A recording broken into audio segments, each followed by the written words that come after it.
There's no place to escape to. This is the last podcast. On the left. From your grave. That's when the cannibalism started. What was that?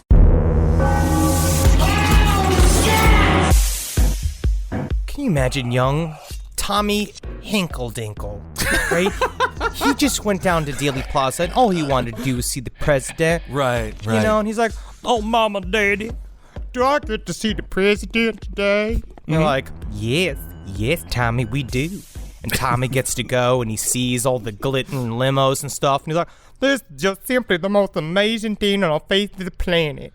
And he looks over and he sees he's like, what is the lovely little lawn I can go hang out on? This is nice. And it seemed to be pretty deserted. A lot of room for me to see the president. Well, hello, Mr. Police Officer. What do you want? The name is Badgeman. Tell me, young boy.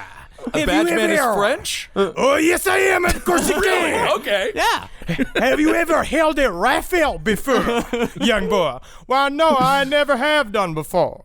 Well, here's your first chance. Here, hold on to this rifle.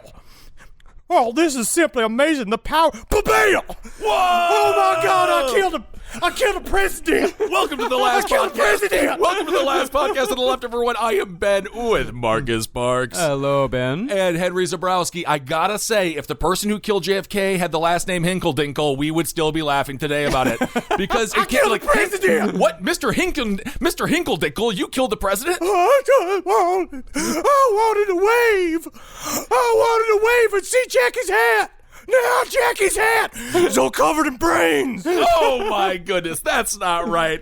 Okay, everyone, we are on to part 5 of our JFK series. This episode is the descent into the conspiracy world that basically we currently live in. So let's get into how we got here. Think about this. Marcus and I have sat for the last, 120 hours. Somewhere on there. Consuming JFK assassination information. This is real information that we're about to go through today. What we're doing is we're spreading the lap of conspiracy theories so that we can really get up on the pubic mound of the truth here, right? This is very, very important. And do you think, because what perfect times? It's not like things are super paranoid right now. So there's a lot of pressure in society. Like this isn't some kind of like weird crux for all of us. And I wonder if finally now we'll have the true motive to get to the bottom of this, Kissel. So we're in the pubes of the JFK story. Yeah. Is that's right? You know, it's only information you can get here at the last podcast on the left that brings up a very intelligent script that you wrote, Marcus. It's Thank you. Unbelievably smart. Thank you People very are going to learn a lot. But we did preface it with, we're all in the pubes now. We're just little crabs on the shafts of the truth. Oh. JFK Part 4, we placed much of the blame for the birth of the JFK conspiracy movement, and hence the modern conspiracy movement at large, on the shoulders of Jack Ruby. Sparky Rubenstein. Oh. But Ruby was merely the catalyst. When it comes to the government completely and totally botching a response that was supposed to introduce certainty in times of confusion, it's hard to find an investigative body more inept than the Warren Commission. I'd call them, they're like the Hex Men. This is the worst super team ever put together. Why is it when the government tries to clarify things get more confusing? Things get worse. Yeah.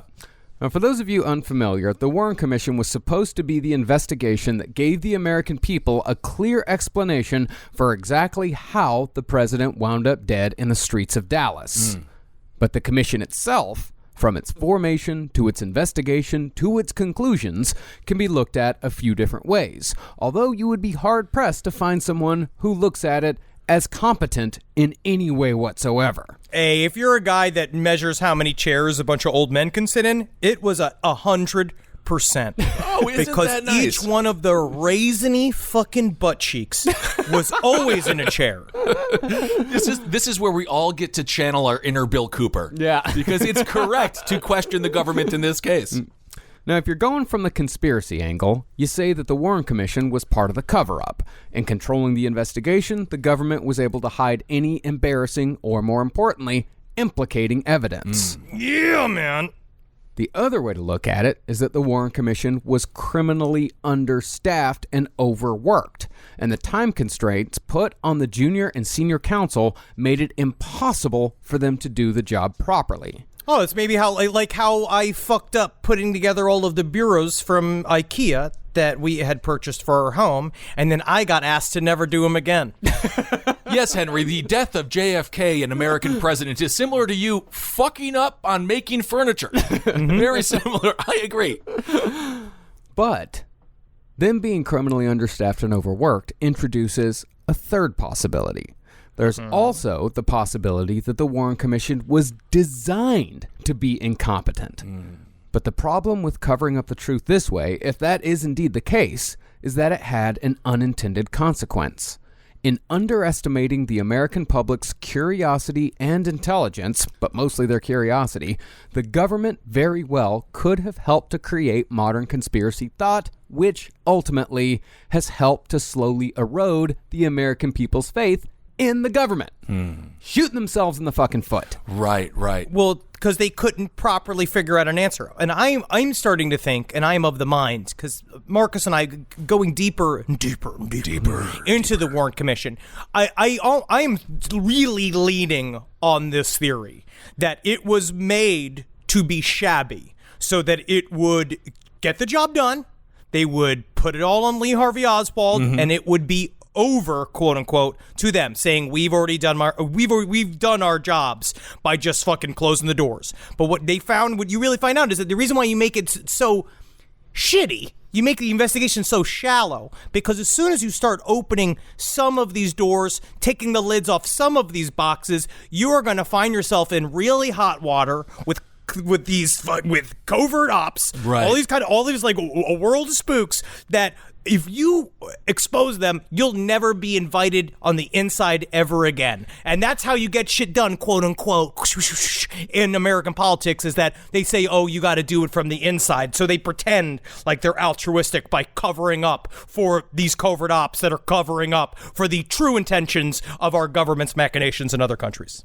Or could it be, judging by my experience when I go to the DMV and judging by my experience every time I talk to a traffic cop, that these government employees are just completely incompetent and they accidentally messed up our nation forever, similar to when I took my ACTs and I had a donut smudge on it and I literally handed it in hungover, be like, I think I nailed it. I think I did a pretty good job. And then it came back and it was like, you killed JFK. Well, did you get, recruited by the CIA from that? Because he's the ultimate distraction agent. Unfortunately, Will Smith's character in Men in Black had other skills other than being annoying and loud, so that's why he was able to hunt the aliens. He made it look good. Yeah, he did. Well, not everybody involved in the Warren Commission was a government employee. A lot of the people involved in the Warren Commission and the junior and senior counsel were brought in from outside. Like, they were all lawyers.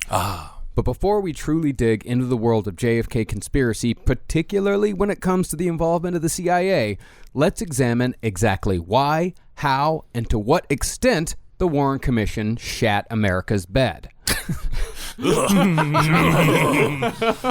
Just think about the Universal Studios, the globe that looks like it's covered in human shit. Yeah. How appropriate for a government for them to outsource bed shitting. So since Lee Harvey Oswald was unfortunately killed by the idiot Jack Ruby not too long after being arrested, the American public was robbed of a trial that would have hopefully laid out the facts concerning the president's assassin in a clear manner. Since a conventional trial was no longer a possibility, President Lyndon Johnson appointed a commission to, quote, ascertain, evaluate, and report on the facts of the assassination through a supposedly far-reaching investigation. This got kicked off 3 days after the assassination, right? Yes. This was very, very soon. Right after Lee Harvey Oswald was shot, they jumped on this. Mm-hmm. And LBJ, he would appoint all commissions literally by taking out his penis. Yes, I'm talking about it again. Directing it at a group of people and letting them know that they are now the Warren Commission. You're just very, very curious / interested in all of the mythical huge penises of the past. It's him. It's Milton Berle. Also had his family, formerly known as Milton Curl, is what they called it.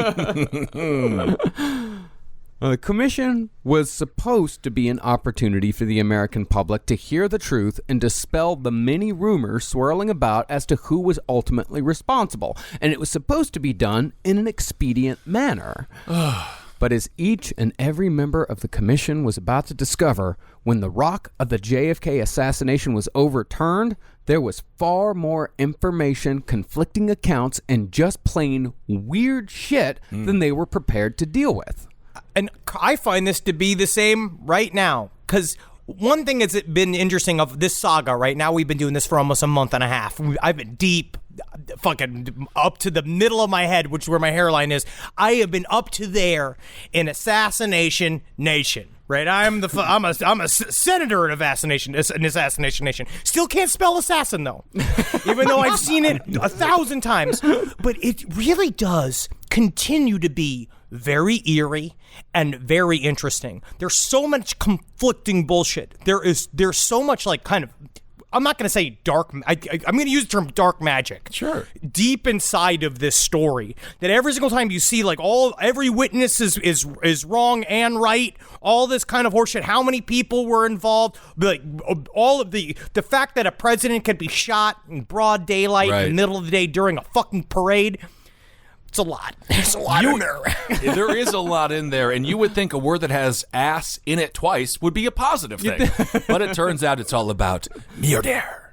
Now, we're about to dip our toe into name salad here, but we're going to do our absolute best to keep everything as clear and as concise as possible when we're talking about all the players involved in order to lessen your confusion. Because it's very easy to get lost in all these names. That's one of the big problems that conspiracy theory has, especially when the JFK assassination comes out, is people just start flipping out all these names and you completely lose track of the story. Because it's just, you don't know who anyone is or what anyone does. Why are we helping these people? We couldn't help us. Nobody helped us try to understand all the different names. Operation 40 is 40 Cubans, and they're all, I'm sure, the brave servants of Operation 40, but it's the same name 3 times, just mixed up in different orders 40 times. We'll get to the bottom of it. Head the commission, Johnson appointed Chief Justice Earl Warren, which was already a particularly bad decision considering how Warren still had to report to the Supreme Court at 10 a.m. every day. Earl Warren pissed everyone off. Like everyone. The right, the left. They gave him the Warren Commission like the boss from Office Space, like dropped off the TPS reports. Be like, and just so you know, you're going to want to really close the books on that assassin there. If we can get that going, that'd be great. Thanks. Although he was a conservative appointed justice and he became more of a liberal, so he's also kind of good. Mm-hmm. Now, as far as the people directly under Justice Warren went, half of those 6 were fairly innocuous choices when it comes to investigative bodies within the governmental sphere. It was just 3 senators, Richard Russell, John Cooper, and Hale Boggs. Hale Boggs, that's Wade Boggs' paternal grandfather, and he was born with no knees. Very interesting. No joints. Entirely, it's weird. If he's completely a stiff man, and which is what they needed. They needed a man that just had lines for arms and legs so that he could really pay attention to just the facts. Absolutely. An easy birth when your kid has no knees, although I think it was a little rough because he also came out with a mustache. But the other half were, in hindsight, choices that seem almost designed to foment future conspiracy theories, whether those theories are warranted or not. First, you had Gerald Ford, who became president about a decade after the assassination. Coincidence? Well, that's the thing. Get ready for a lot of that. Well, you know, coincidence. Well, Ford became president through a series of governmental goof-em-ups. That's one way to put it. That's one way to put Watergate. It's a governmental goof-em-up, you know? Well, he was House Majority Leader, I think, or maybe House Speaker.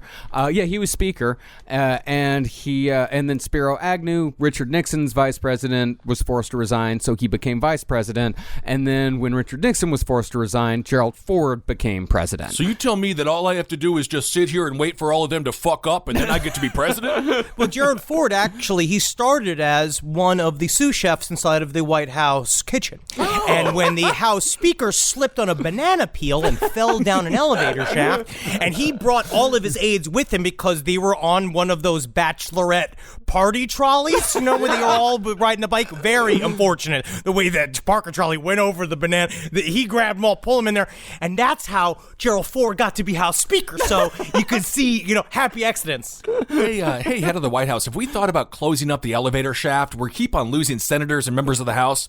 That's how we weed them out. Coincidence. Well, the fact that Gerald Ford was never elected as vice president or president could, from a certain perspective, be seen as Ford being rewarded for his service. Oh, I don't know what makes you think that, Marcus. Whoa. Then you had international lawyer John J. MacLeod, who was the former president of the World Bank, which has been rumored amongst conspiracy theorists for years to be a front for the Illuminati. If we can talk about the World Bank and not somehow become anti-Semitic, I will give us all the prizes. Well, if they wanted to make the World Bank sound less suspicious, you call it like the Saltwater Taffy Bank. Something nice, something that promotes good. The LA Lakers Bank. Yes. Something fun. Yeah. And of course, I was making a reference to a lot of the conspiracy theorists who become anti-Semitic. Of course, yeah. What? I don't want people to be like, I've never heard that before. Coincidence. Well, that's what I'm saying is that, they're just all these places for, really ridiculous conspiracy to be plugged into. The Illuminati, World Bank shit, that's a stretch. But the final member of the Warren Commission is a highly questionable choice, even if you think there was no conspiracy whatsoever within the Warren Commission. Janet Reno. Was she just a pile of cum at that point? In fact, if this was a true murder investigation conducted by a law enforcement agency, this man would most likely be put quite high on a list of suspects if you're working off the principle of motive, means, and opportunity. I'm talking, of course, about former director of the CIA, Allen Dulles. Allen Dulles had a particular hatred for JFK because, among many other things, Kennedy had fired Dulles after the Bay of Pigs disaster in 1961, which we will explore further later. And while many members of the Warren Commission attended only a few of the hearings, which is insane considering how important all this was, Allen Dulles attended the most by far, almost as if he had a vested interest in the proceedings. Have you done any research into Allen Dulles, Kissel? Have you ever seen it? Have you ever looked into the story? Allen Dulles was all over the place. I talked about him a lot in college because he was all with COINTELPRO, all of this kind of stuff. He created a lot of these government programs that went on to destroy the culture as we know it, and perhaps began with the drugs and stuff in urban areas. He's very infamous. Allen Dulles comes from a long line of people that have controlled this country. His father, I believe, was, I want to say, Speaker of the House. He was under the administration of Benjamin Harrison. He was connected deep into this international law firm that he was already handling weird sort of world government shit from as a very young man in the 1930s. When he got to the head of CIA, basically they just kind of made this shit up. The OSS was created and then shuttered, and then when they created the CIA and put him in charge, this is a man. Allen Dulles had met Hitler. That he was one of these people that this is old school. True, back in the day, he was one of the participants of Operation Paperclip. He helped get Nazi scientists and Nazi different trade union guys over to the United States. This guy's a truly nefarious character. Yes. You ever read the book The Devil's Chessboard by David Talbot? It has it's just, he's a villain. It's very interesting the way he brought the Nazi scientists over. He dressed them all like baseball players. And it's an away game. No, he's truly one of the hidden villains of American history. He's a terrible fucking person. And this man who hated JFK was on the commission to investigate the murder of the president. Yep. And so, with the commission chosen, Justice Earl Warren appointed a former Solicitor General named J. Lee Rankin as general counsel, and the commission supposedly got to work on solving the president's murder. Kind of. By LBJ's command, the Warren Commission's real job was to place every single bit of the blame for the murder solely on the shoulders of Lee Harvey Oswald, and anything that pointed elsewhere was either ignored or buried. You know for a fact at least 30 to 40 liverwurst white bread sandwiches without the crust were served during every meeting. You can just What's see wrong it. with that? Nothing's wrong with it. Nothing's better. Oh God. Oh my God, You get Henry. a nice, like, hard black, like Scottish, like you have one of those Polish breads. Yes. Those black breads, the Polish Yes. breads. Liverwurst, couple sheets of it, couple of slices of raw white onion. You smear it with super spicy Polish mustard. Woo! You don't need to be kissed ever again because your intestines are getting kissed by all of that creamed liver. I believe it.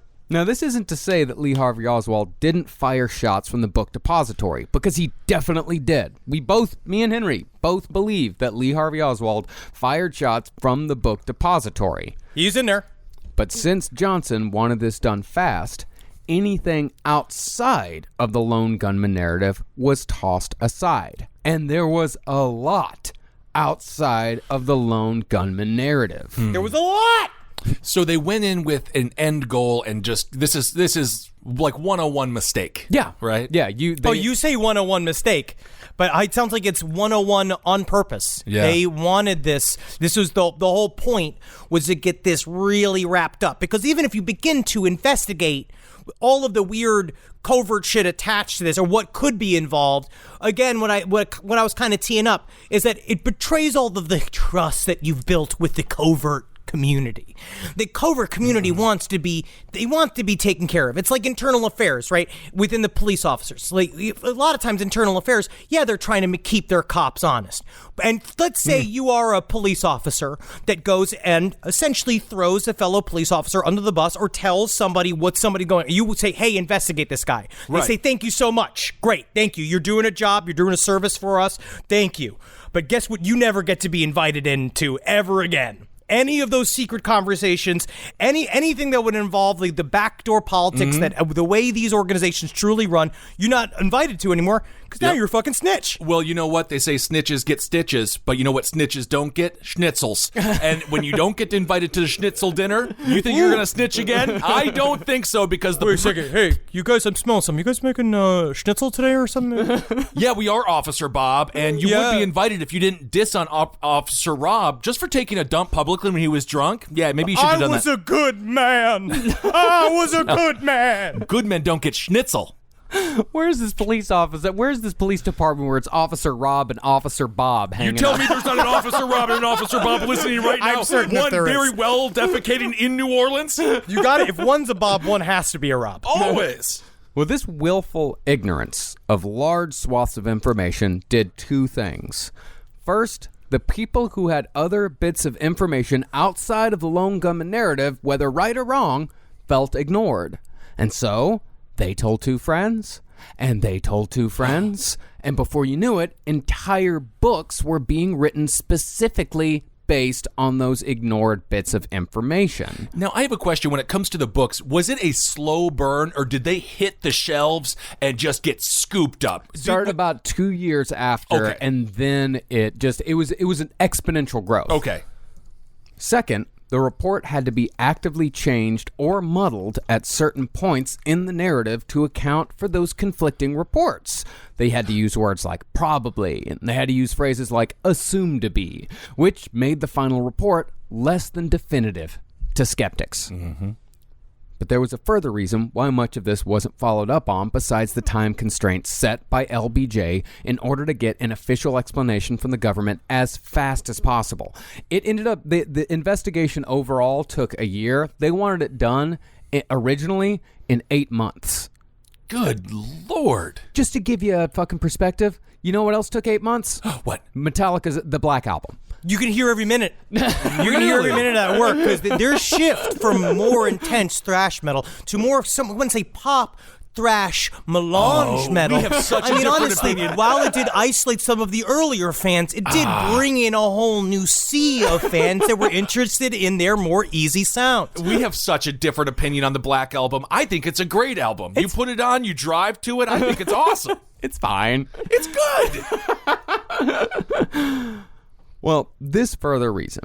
Even though the commission was given only months to submit a report involving hundreds of witnesses in a story that involved at least 4 countries, including 2 countries that we did not have friendly relations with, these people were also working with a relatively small force. Like right here at LPN. Yeah. Now, there were 6 members of the senior council, including Senator Arlen Specter, a.k.a. Snarlin Arlen. Snarlin Arlen. That man Ow. he never died. I still don't think he's dead. I'm the naughtiest vice president. Hey, Arlen. How'd you get the name Yes? Snarlin? I'm new to the Senate, and I would Yes. love to know how you got the name Snarlin. What do I have to do to find I'll out? show you. First, you make a ding, ding, ding, ding, ding, ding, ding. Tiny little steps like a cat. Then you make little cat hands like row, row, row. And then you kill 1,000 people in Laos. Oh, Snarlin. Well, the senior council were all highly regarded lawyers or senators, but since they were so sought after, many of them barely did any real work outside of Senator Specter. The real work was left to the 6-member junior council. These poor motherfuckers were given enormous tasks to complete in an extremely short period of time, and a lot of them had to do it damn near by themselves. We're paying them in exposure, dog meat. That's more important than anything. It's Really? eyeballs onto their portfolios. It is an internship. They can get credit for this. They paid them $75 a day. For the exposure, I actually get it, because now we're talking about it. They really made it, yeah. Just to give you a scope of this investigation's responsibilities, the Warren Commission was divided into 6 areas, and each of these areas had 2 people working on them. That's besides it? maybe a couple of paralegals, but for the most part, yeah, They got 2 more people. They got more people trying to figure out how to fill the vending machine than how to figure out who killed JFK. That's insane. There was literally, in shooter teams, according to several documents I've read, at least every shooter team is 3 people. You got a shooter, you got a spotter, and you got a getaway guy. So even that has 3 people. You should at least have enough people to fill a basketball squad. Yeah. That's it. Well, listen to what these 2-people teams had to contend with. The first area was concerned with the basic facts of the assassination, the nuts and bolts of the shots fired. The second area was the identity of the assassin, which aimed to prove that Lee Harvey Oswald was indeed the culprit. The third was concerned with the background of Lee Harvey Oswald and what possible motives he could have had for killing the president. Jeez. The fourth was specifically concerning the possibility that Oswald worked with other people or outside groups during the planning and execution of the assassination. The fifth was about Jack Ruby and investigating if Ruby and Oswald had known each other previous to Oswald's assassination. And finally, the sixth dealt with the failures of the FBI and the Secret Service. Oh, and that must have been the most diligent one. Absolutely. yeah. I'm sure they were very introspective at that moment. 6 people, every single one of those tasks requires 20 people. Yeah. Oh yeah, absolutely. We technically did the research for the background of Lee Harvey Oswald. It took me, Marcus, our 3 research assistants, Right. and all of our horse, and we're just a podcast. Yeah.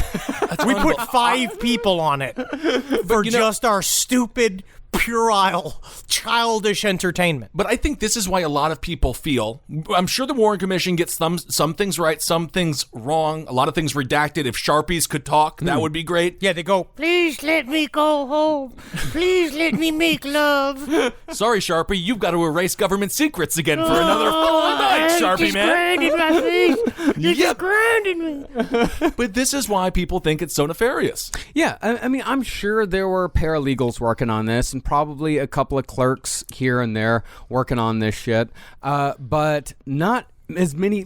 There weren't as many main people working on this as you'd really want. Absolutely not. So It's more about the company vibe, in my mind, right? It's about the idea that they put people on it, and as soon as they do it, as soon as LBJ did it, as soon as he set this all up, he was like, did it, done it, good. Like, he Right. thought that this was all he had to do. Because then he can go on to, now everybody could celebrate me being president. Everybody's going to be, they're going to be so happy to see a big dick president again who doesn't use it. It is for show. I keep it flaccid on purpose.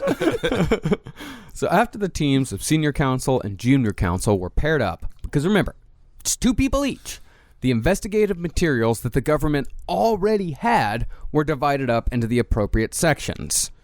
Just to start with, before their own investigations even began, guess how many pages of notes they had? Ooh, I'm going to say number 69, because I'm cool guy. I got shorts on. I'm a nice beach-going guy. 420. Oh, yeah, yo. No, make a serious guess. 69. No, I'm going to say I'm going to say at least 15 to 30 pages. 20,000 pages. Yep, good. 20,000 pages. That's a lot of notes.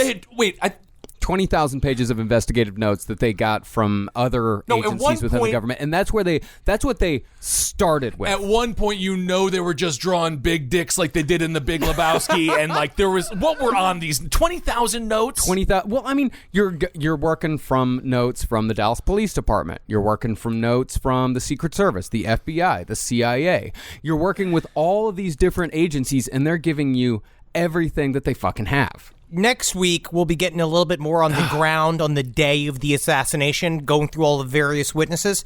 They spoke with everyone. When the Dallas PD showed up, they were pulling as soon as because you had a crowd there. Right. You had 200 witnesses. So immediately, boom. How many per each one? Then climbing through. Then you have the whole Texas theater side of it, where you have that murder investigation. Then you have the murder of Lee Harvey Oswald, that investigation, where he was murdered publicly in front of dozens of reporters, all witnesses. You're looking. This is the piles of information they're trying to aggregate.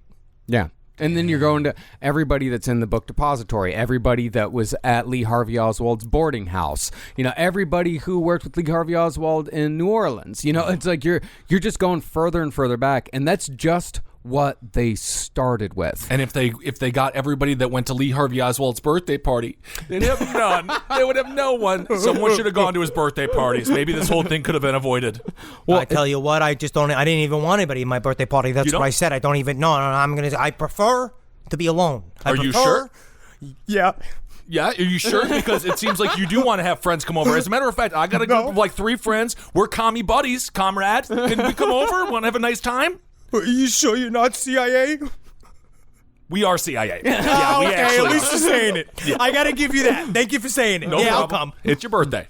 Well, because it's 20,000 pages, 12 people max working on this shit, dividing it all up, it's almost certain that important evidence was either lost in the division or given to the wrong team. It might have just been given to the wrong people, because if you are in Area 2, like, you're not really going to be concerned with what's going on with Area 6, because you can't, because you're so busy with what you fucking got going on that you can't be concerned with what everyone else is fucking doing. Wow. Furthermore, the commission was purposefully flooded with information by the FBI, because it was determined that 90% of the information given by J. Edgar Hoover's FBI was absolutely useless to the investigation. One report in particular, the 1,200-page Gimberling report, had mixed in with pertinent information. I skimmed through the Gimberling report. There's a lot of pertinent shit in there. Along with all that were detailed descriptions of dreams people reported having after the assassination. The Gimberling report does sound like a segment on 60 Minutes. Where it's just like, time for the Gimberling report. Still got the gout. This has been the Gimberling report. It's just one man just going, I had a dream where I met a potato that was also my Uncle Terry. And I had a dream that I was a car. Yes. But it also was a boat. I was both, but then I was in my childhood home, but actually it was my elementary school. Yes. Okay. Well, JFK was Irish. He's the potato. The car is the car. The book depository is the elementary school. You, sir, are guilty. Guilty. I never should tell anybody my dreams. Like the time I told somebody I wanted to run an ice cream store one day and they told me I was stupid. Oh, you can do it, buddy. You can do it. Now, this flood of information might be par for the course when it comes to investigations of this magnitude, and the commission might have erroneously asked for every bit of information the FBI had, no matter how small. But the point is that you had a relatively small team working through a mountain of bullshit, meaning that it was almost certain that important facts would be overlooked. Furthermore, the FBI was all for giving files about dreams that assholes had after the assassination, but when it came to files on Lee Harvey Oswald, arguably the most important person in the investigation, the FBI said, nah.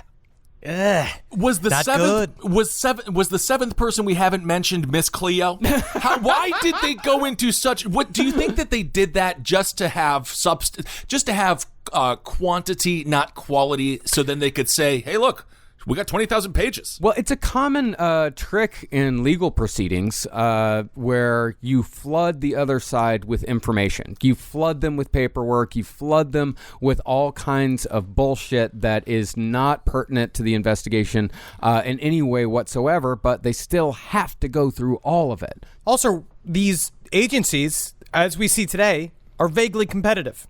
They don't want anybody investigating the inner workings of it because they believe in their own sort of like proprietary secrets and ways they do investigations. And they are not trying to give information to the CIA. They're not trying to give information to the Supreme Court. They are trying to stay autonomous because the FBI thinks they know what's best for the country. So does the CIA. So does the White House. So does the Supreme Court. They all think, well, I actually know what's the best thing to do for this country. And so you're not worth that information because you're just going to get in my way. Mm-hmm. Yeah. Especially then. Yeah, especially then. Well, I mean, shit, especially then. Especially 2001. I mean, Well, shit- 9/11 may have tore our country apart when deciding to go to war, but it did bring the FBI and the CIA together. And they have been together ever since. That's so nice. Oh, I'm verklempt. So once the commission divvied up the workload, they made another conspiracy-fueling decision. They decided to hold all the hearings away from the public eye, supposedly to keep from interfering with Jack Ruby's trial. They further justified this decision by saying that public hearings might make the public reach mistaken conclusions if the testimonies were released out of context, which I suppose is a reasonable enough claim. Whatever. But It's ironic, that's for sure. But it's extremely ironic, just like everything is in this fucking investigation. Coincidence. But the problem with at least their first justification was that very few witnesses were actually called before Ruby's trial was completed. And if that was really an issue, they could have just waited a fucking week or two instead of rushing it. Or they could have moved Ruby's trial to an earlier date. There was no law that said both of these things had to happen at the same time. Or they could have actually used Jack Ruby as a witness and asked him for information. Well, they did. Instead of, he said, no, bring me to Washington. He was like, he wanted to go to Washington. He said he couldn't speak clearly in the Dallas prison because he basically said there were people listening to what he had to say. And he didn't want to snitch on people that essentially, he just didn't want to say the words, a cop let me down the ramp, because he was my old buddy, and that's how I got to shoot Lee Harvey Oswald. But it does have a fucking sinister tint when he's just like, I can't talk freely unless you bring me to Washington. And then they didn't. That's what Mr. Smith did when he got to Washington, too. Great movie. A really solid movie. I love him. But it's not like the Ruby trial would have lasted too long, right? Because, I mean, there's video of him shooting him unless he was like, I was sleepwalking. You know that movie Naked Gun 33 1/3 that hasn't come out yet? It was the Queen that controlled me. It didn't, I think they called one witness while Ruby's trial was happening, because Ruby's trial was extremely short. And I think they called one witness at the end of Ruby's trial, and I think by the time Ruby's trial ended, they had called two. So they could have waited a few days even. But they said, nope, we don't want to interfere with Jack Ruby's trial, so all this shit's going to be secret. And they also told people, you're going to find out eventually. So in March of 1964, the lawyers prepared a list of witnesses to be called during field investigations, and clarifying questions based on the initial material were forwarded to the FBI, the Secret Service, and the CIA. But when it came to everything else, General Counsel Rankin wanted the lawyers to be independent. Now, this sounds like a good idea at first, but as one of the lawyers put it, this decision made the process hectic and disorganized because they were trying to do all of it on their own. And since everything was so disorganized, the commission cut corners. For example, Arlen Specter, while doing his field investigation concerning JFK's neck wound, he interviewed the hospital employee who found the so-called magic bullet on the hospital stretcher. The accepted narrative is that the bullet that passed through JFK and hit Governor Connolly lodged in Governor Connolly's thigh. And when Connolly was transported on a hospital stretcher in Parkland Hospital, the bullet fell out onto the stretcher. That's the accepted narrative. Okay. Sure. But from what the hospital employee told Specter, while he did find the bullet on a stretcher, he did not find it on the stretcher that Connolly had used. Now, was that bullet planted there by those responsible for the conspiracy? Or did the bullet fall out elsewhere and someone merely picked it up off the floor and placed it on the nearest stretcher in a moment of understandably shocked stupidity? Well, if you get through episode, I want to say 6 of the men who killed Kennedy, it actually fell out of JFK's head. And that's where they kept it. Who knows what happened in that autopsy room. Sounds like it was a bit of a mess. Do bullets often fall out of the victim? Yeah. Do they? Yeah.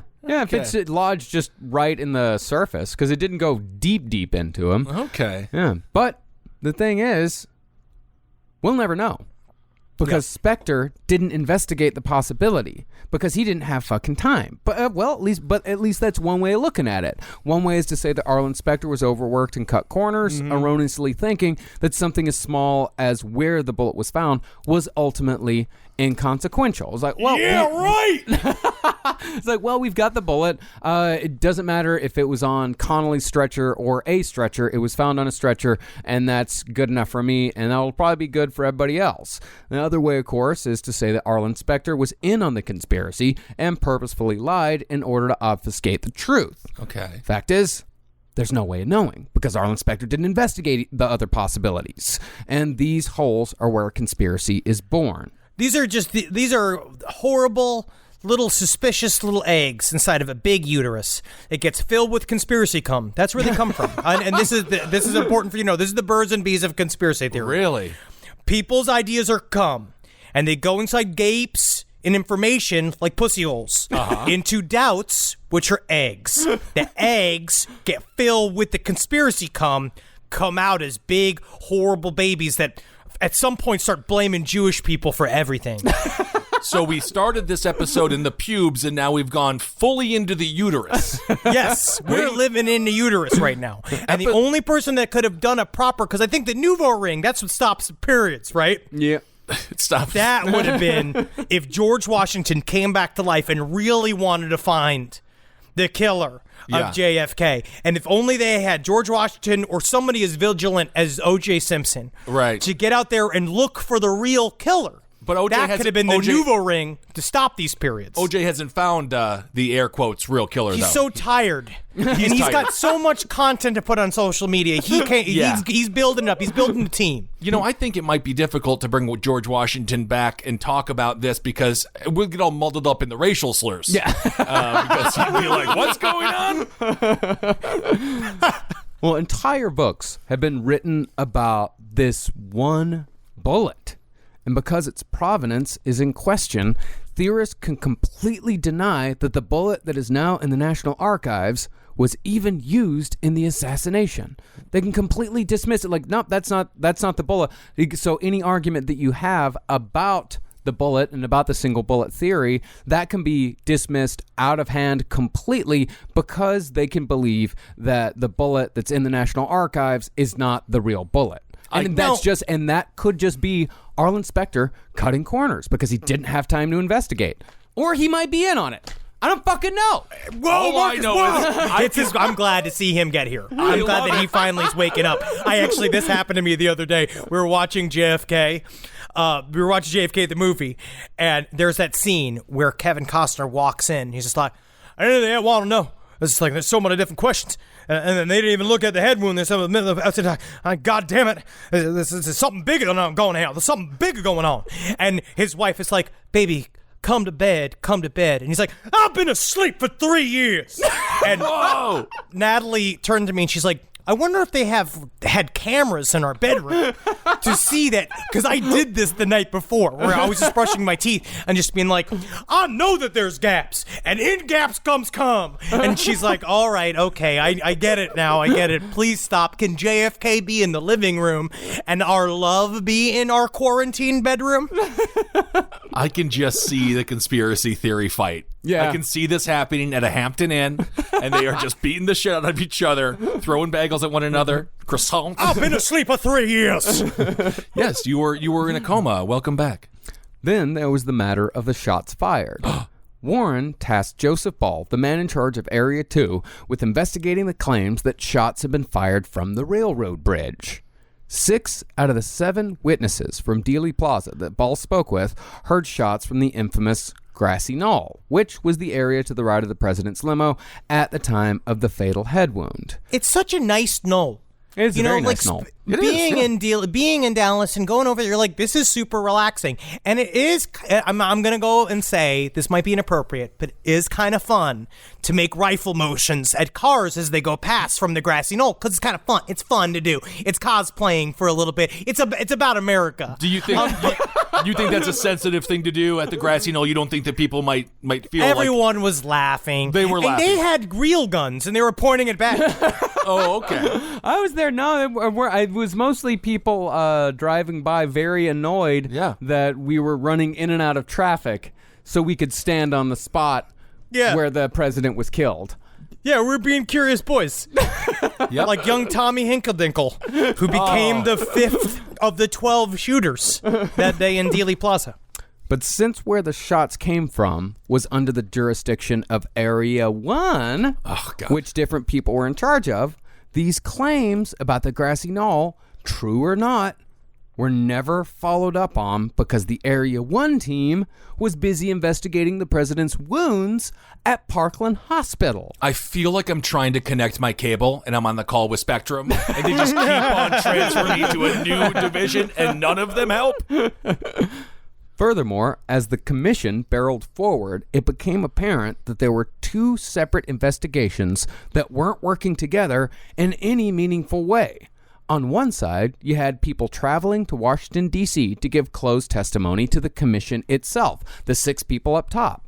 On the other, you had the field investigators talking to people on the ground. Problem was, left hand had no clue what the right hand was doing because the commission and the investigators weren't talking to each other at all.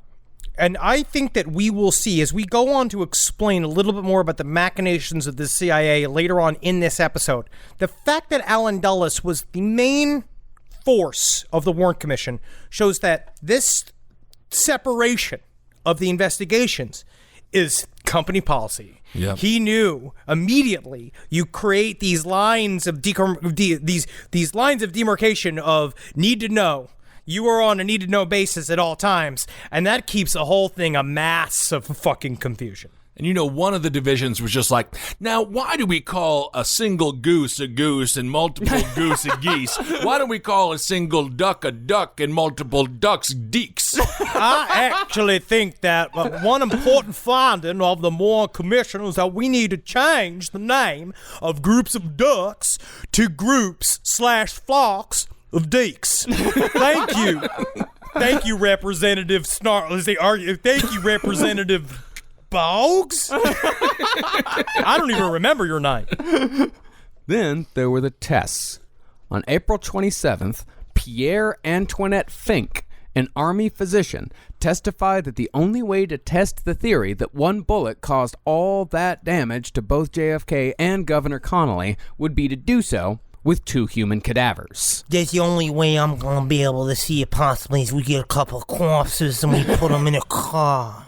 Yeah. You dig up a couple of corpses and I'll put a fucking bullet in them. Yeah. You know what's so weird, Pierre? 2/3 of your name, I think of a very attractive person. Yeah. And then Fink, huh? Are you it's how I fuck with you, buddy. You wanna be test corpse, you big, long piece of shit. I want to put a bullet in them You think that's appropriate to talk about at the water cooler in the lunchroom? You think that's appropriate, Mr. Fink? It's my job. Now, Arlen Specter thought that it was too complicated to free up 2 dead bodies in order to get this shit done. Instead, he tried 2 different tests. The first involved firing a bullet into gelatin blocks to see how much passing through an object like flesh slows down a bullet, which is pretty standard for ballistic tests. And all the senators ate the jelly afterwards. The gelatin. They're like, ooh, this is my favorite kind of gelatin. This is funny. It's got gunpowder in it. But the second test was something different altogether. In this one, the team anesthetized a goat and fired a bullet into its living body to see if that slowed down the bullet. Did it? Yeah, how'd it do? It did. It did. Oh, no shit. See? Oh, is that right? See? So I told you it wouldn't be a waste of time, and I got to fucking kill something with blood in it. So this entire test is just to see if when a bullet hits a body, does it slow down? How much it slows down. How much? Yeah, it's all about how much does it slow down. Okay. Now, this did get results, but the problem was with who the Warren Commission chose to deliver those results. They called a veterinarian named Alfred Oliver to testify because he had helped oversee the killing of the goat. And it was his feeling that it was more than probable that the bullet passed through the president first. Somehow he knew that. Yeah. I don't know how he knew that. He just looked at the goat. He's like, Yeah. Yep, it's got a hole in it. Yep. Probable. And the thing was, it is actually probable, if not definite, based on modern ballistics. Modern ballistics tests that we're able to do. It is absolutely probable, if not definite. Dog meat. Does the magical bullet theory still hold? Is that a thing? 'Cause No. I know the idea is that they did not account for the jump seat, which meant that Governor Colony actually sat below and to the left Yes. of JFK, right? Yeah, that's what the magic bullet theory has been debunked for fucking years. Yep. Jim Garrison didn't know what the fuck he was talking about. And of course, the big difference there, back and to the left, makes for a great cinematic scene in an Oliver Stone movie, and below and to the left is a great line to hear in a porno. But back and to the left is not really as important about the head movement as it is about brain mist, which we will talk about. We will fucking talk about how the brain mist tells us different story than just the head movement. Okay. He's actually right. It does tell somewhat of a difference. Very interesting. But that's the thing about these ballistics is that, we have proved with modern technology that, the ballistics do match up when it comes to a single bullet theory. But when you bring in a fucking vet to deliver that news, you tend to lose credibility. Yeah, it's like him just like sewing udders back on a cow and then turning to the grand jury and just being like, yep, the president was murdered like a farm animal. Good Lord. Man, this one's tits are just jam-packed with milk. I don't even think they'd bring a vet to a courtroom if someone got busted having sex with a cow in a farm. I know. Like, why did they... What do you say? Vets, Can you imagine that scene with the defense attorney trying to show that that the cow's pussy was like, well, take a look at it. We have a vet look at the cow's vaginas. We can see if a man fucked this vagina, it'd be way more fucked up. You know what I mean? And we'll show it with this metal rod about 3 inches in circumference. We're going to show in this cow's vagina just how fucked up it would be if a man fucked it. Well, the Warren Commission did eventually get a hold of a dead body. Oh, thank God. Yeah. Where did they ever find that? Yeah. To fucking J. Edgar Hoover's house. This time, they fired a bullet through its wrist and found that since this bullet caused way more damage to the cadaver than the same type of bullet did to Connolly's wrist, it must have passed through something else before hitting them, which supported the single bullet theory. Then, in May of 1964, Rankin announced that despite an original deadline of June 30th, he was now giving an order that all the investigative reports be submitted on June 1st. What was the reason for the rush? Was LBJ was putting pressure. But was society, obviously people wanted answers, but were people like, they're taking too long? We didn't have social media. I mean, I feel like society could have waited. LBJ wanted this done. He and I made a joke about it before, but he wanted to get on with his presidency. Yes. And what he wanted to get done, which makes LBJ fucking stink to high heaven with suspicion of because then we're starting to look about for JFK, right? Who benefits from his death? LBJ is the top of that list because he immediately became president. Cui bono. Cui bono. But I think it also has to do with LBJ's ego because right after the assassination, everyone's crying over JFK, and LBJ's like, would you people please just fucking get over it?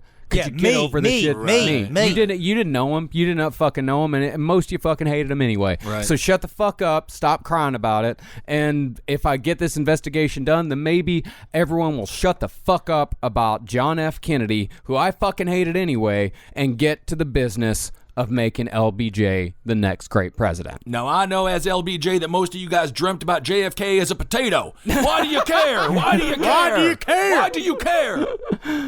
Now, this right here, putting the deadline up a month earlier, this was bad news to the investigators because most of them were nowhere near finishing their investigation. And some were just uncovering new evidence, new leads, new questions to ask. Plus, the FBI had not answered most of the questions the investigators had submitted. They just ignored them. So, because the investigations weren't finished, Rankin hired a 4-person committee to fill in the gaps. When 2 lawyers hadn't turned in their investigation by mid-July, Rankin hired a 24-year-old law clerk to finish their chapters for them. This is the Warren Report. 24-year-old law clerk. Wow. Yep. Other times, the committee totally rewrote entire chapters unbeknownst to the investigators. One member of the committee, Alfred Goldberg, rewrote the entire chapter concerning Jack Ruby because he didn't like the writing style of the lawyers who wrote it, or so he said. Jack Ruby. Jack Ruby. How many people have to die? He wanted to make it slam poetry, and he knew that he would never be able to get in his new slam poetry, his take, his urban rhymes. Yeah. Because at the time, this was pre-rap. Uh-huh. But Goldberg wasn't the only one doing the rewriting. Another committee member named Norman Redlick completely rewrote the chapter on identifying the assassin as Lee Harvey Oswald because the investigator hadn't been able to finish it. And because it wasn't finished, Redlick cut corners, and witnesses whom the original investigator had deemed unreliable were changed to accurate observers. Just 2 letters. You just get rid of the U, get rid of the N. Yep. Boom. And the dumbest thing about this is that it actually took him 3 months to rewrite it, which was time that the investigator could have used to investigate the fucking claims and to find better witnesses. It's like we go, you guys wait until George R.R. Martin dies, and he hasn't finished those Games of Thrones books, right? And then whoever Japanese woman that comes in at his very end times, who seduces him on his deathbed and gets the entire inheritance of his whole estate, and she starts rewriting those books, it's going to be a very different tone. Just all about just how clean George needs his tushy by 6 p.m. I'll definitely read that series. So as the deadline loomed, the commission told the junior and senior counsels to wrap up their investigation and possibly lay out their jump to conclusions map. Oh, my God. It's a jump to conclusions, Matt. When they felt the investigator in charge of Ruby was spending too much time on how Ruby gained access to Oswald, they ordered him to stop.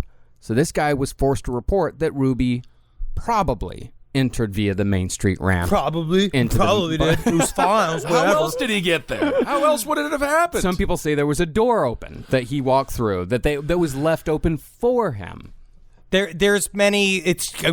I think we addressed it fully when we did our Jack Ruby segment the last episode. But it is true. It is highly, highly confusing. But it does sound like they just put like their stepson Wayne in charge of this shit. You see him going, whatever.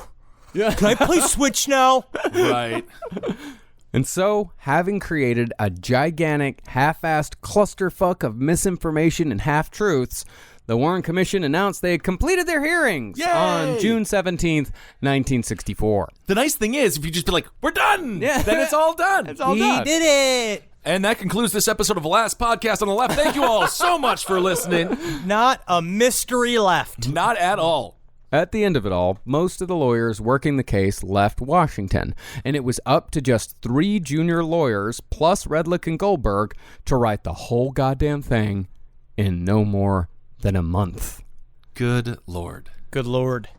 In order to make the July 15th deadline, Redlick reportedly worked 18 hours a day, 7 days a week. And I'll tell you this from experience, Working on an impossible deadline means your work is guaranteed to be sloppy and riddled with mistakes. You know how many times you just say, fuck it, and you just keep going? And that's not, I'm not saying that that's Redlick being a bad man. I'm saying that's human fucking nature. Right. People aren't designed to work that much. No, you can't Unless you are a podcast comedian in Los Angeles, which means you are pumping out content right now.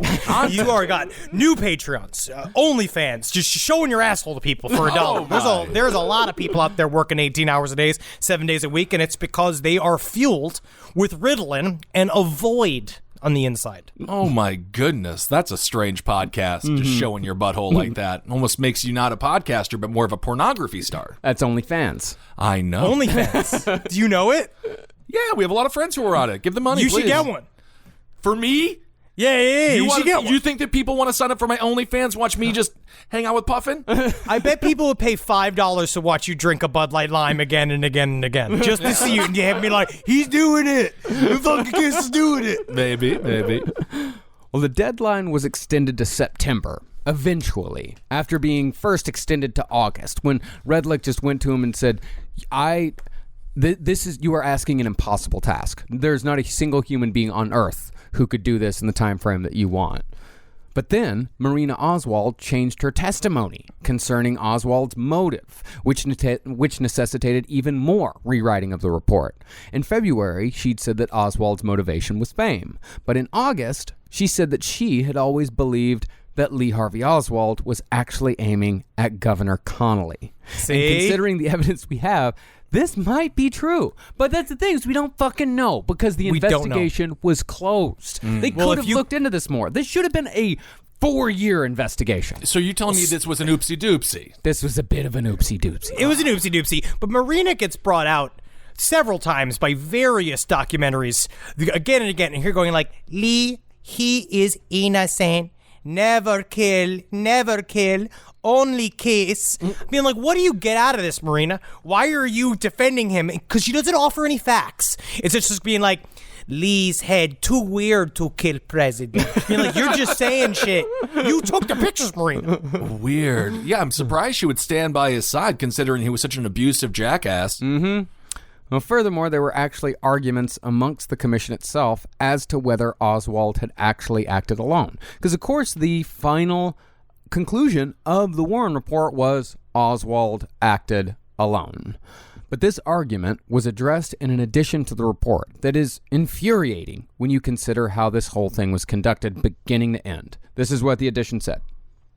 Because the difficulty of proving a negative to a certainty, the possibility of others being involved with either Oswald or Ruby cannot be rejected categorically, but if there is any such evidence, it has been beyond the reach of all investigative agencies and resources of the United States and has not come to the attention of the Commission.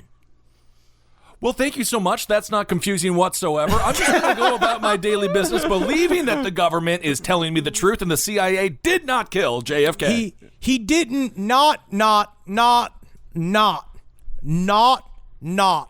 act alone or in correspondence with the foreign and or they but Yes. and when intelligence. Oh, okay, great. That's what pisses. I mean, it's like if they would have just given them more. Like, these people were on the line to see if there were other agencies or other groups involved, other people involved. Like, the investigators were on the line. They were making it. They were getting there. But they said, the Warren Commission said, no, there just wasn't anything there because these guys weren't able to definitively prove it in the extremely short period of time we gave them. And so this half-finished and yet still 888-page report was submitted to President Johnson on September 24th and released to the public 4 days later against the wishes of Earl Warren. Because Warren said, oh man, it's too expensive. We can't put that out. So he was a publisher? He put on his book publisher cap?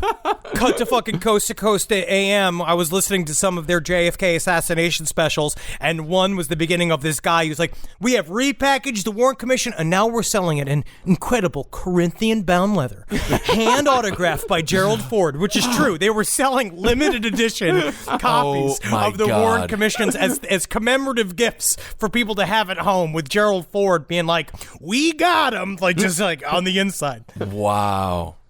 Well, soon after the Warren Report was released, the conspiracy theories started coming hard and fast.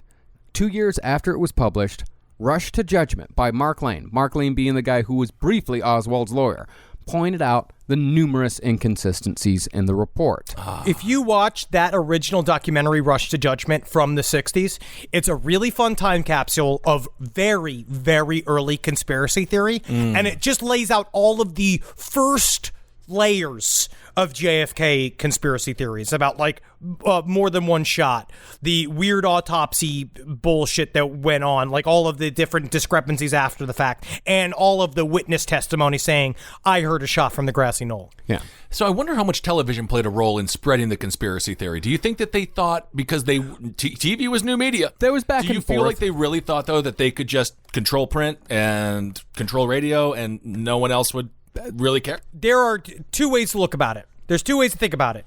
One is, it seemed to be there were a lot of true investigative journalism happening at the time. There were people there was a little bit more of a naive sense of, we serve the common good as media members. We're Right. trying to make sure, we are a public resource and we need to be responsible. Back when the Fourth Estate was a little bit less biased. Yes, but if you look at the history of Allen Dulles, you see that Allen Dulles had a running conversation with members of the heads of CBS, the heads of NBC, where he straight up, they used to call him, I think the term was, they used to call him Allie, was their nickname for him. He was like super friendly with them. That he would go and they would have dinners together and he'd give them gifts and you have all kind of stuff. So he had a little bit of a finger inside of the media as well. That's such a cute way of saying bribery. Good Lord. Well, Rush to Judgment did not point a finger at anyone in particular, but its open-ended nature opened the floodgates for a conspiracy cottage industry that is obviously still going strong to this day. Stronger than ever, perhaps. What's dangerous about all this, though, is that many of the people who wrote books in the early days dealt almost exclusively in speculation in order to fill in the blanks that were made by the Warren Report. And that speculation was cited by the books that came after, and the books that came after those. And this speculation was cited so many times that it is now, to some people, fact. Now, the interesting thing about this is that with the 2,000 books about the JFK assassination came 2,000 theories as to what exactly happened and who was responsible for the death of the president. It's truly not an exaggeration. When you look at each one of these books, they have a whole other proprietary version of their capital C conspiracy story, which here at Last Podcast on the Left, a part of what we've been doing over the last month is research into how do we fit some of these conspiracy theories into what we quote-unquote know about the hard facts about Lee Harvey Oswald and what happened that day, and Jack Ruby, all that kind of shit. So now what we're trying to do is weave a tale of the many conspiracy theories that sort of hold weight now after we have the resources that we have in 2020 versus what somebody just wrote in their garage in 1978. But if you entertain the thought that Lee Harvey Oswald was not solely responsible for the death of the president, the group that had the most to gain from JFK's murder was without a doubt the CIA. Wow, man. And what a good time. I honestly, of all the times to be maligning the CIA, what's nice is that right now I think everybody's very busy. So we can really talk trash about it currently, because I haven't heard any clicks on my phone. I haven't either. Since we've really started trash and shit, and I've been screaming in my house about the CIA, and no one said anything. Maybe they just listen to the podcast we record now. Our main source for the CIA portion of this series is JFK and the Unspeakable, Why He Died and Why It Matters, by James W. Douglas, which, when it comes to conspiracy books, is among the more sober and serious of the accounts. I do like that he puts in like why he died and why it matters, because you can just see someone be like, yeah, who cares? Yeah, who cares? What are you even talking about? The unspeakable in this case was the concept of nuclear war destroying the whole world. Well, While Douglas does indeed rehash quite a few debunked conspiracy theories, including the Jim Garrison theory used by Oliver Stone to make the movie JFK, totally fucking debunked, the central thesis of this book bears consideration. In Douglas's view, JFK tried reversing the mechanisms and policies of the Cold War that were plunging the United States further and further into conflict, and the military-industrial complex, particularly the CIA, killed him for it. Oof. And when you look at the actual facts of JFK's foreign policy, and when you look at just how many conflicts he had with the CIA during his 3 years as president, and when you look at what the CIA had already done, they are the obvious culprit in the murder. They are one of the more obvious culprits in a murder that I've ever seen in my life. And if you believe it, I've been asleep for 3 years. Uh-oh. So, what we're going to do here is take you on a bit of a trip through history in order to establish who had the most motive to murder John Fitzgerald Kennedy on November 22nd, 1963. And were you worrying that this quarantine was going to make our series shorter? You will be incorrect. It's actually going to make it longer because now we have more time. When we first planned this series, we were supposed to be going on tour. So we thought we were going to kind of condense a bunch of bullshit and figure it out and really get to the bottom of it. But now we have plenty of time, folks. And you're locked in with us. Deep in the cockpit. Get your lunch pail ready, get your Kool-Aid boxes and your peanut butter and jelly sandwiches. We're going on a field trip. Mm-hmm. Now, when JFK came into office, he inherited the Cold War with the Soviet Union from Dwight D. Eisenhower. Thank you. But he'd also inherited Eisenhower's final message to the American people. Beware the military-industrial complex. If you want to get stoned or not, you can listen to that speech. It's one of the best presidential speeches of all time. Or watch Fog of War, the documentary it's a great about documentary. Robert McNamara. Yes. It's kind of wild to see somebody be presidential. Yeah. When you see Dwight Eisenhower make that speech of trying to be responsible, and everybody's sitting and nodding and saying like, oh, you learned something from being president. And, Dwight Eisenhower didn't go on to make a podcast or make a bunch of Netflix shows. He actually was like a president. I wonder what that's like. Well, it was very interesting because, of course, he was a general, and it's ironic that he was the one who warned against the military-industrial complex, and it definitely makes me feel like he knew what the hell he was talking about. He absolutely knew what he was talking about, and it really was. It's nice to watch the speech because, you watch it and you're like, oh, look at that. He cares about me. Did I not get dumber when I listened to the president speak? Oh my God, it's unbelievable. Well, it's like he almost Fuck cares you. about. He cares about Don't Americans. you fucking care about me? I don't need you to care about me. I can take care of me. I never felt anything before. I don't need it. Well, what we're talking about here, in case you've never seen it, all the way back in the late 50s, Eisenhower saw that there was a lot of money to be made in war, particularly in the Cold War. And if America let the war industry drive our foreign policy, then we, as a country, would not survive it. And this is not something that he told to one of his advisors or anything. This was a televised address to the country warning about this shit. But money was only half of the equation here. The other half was power.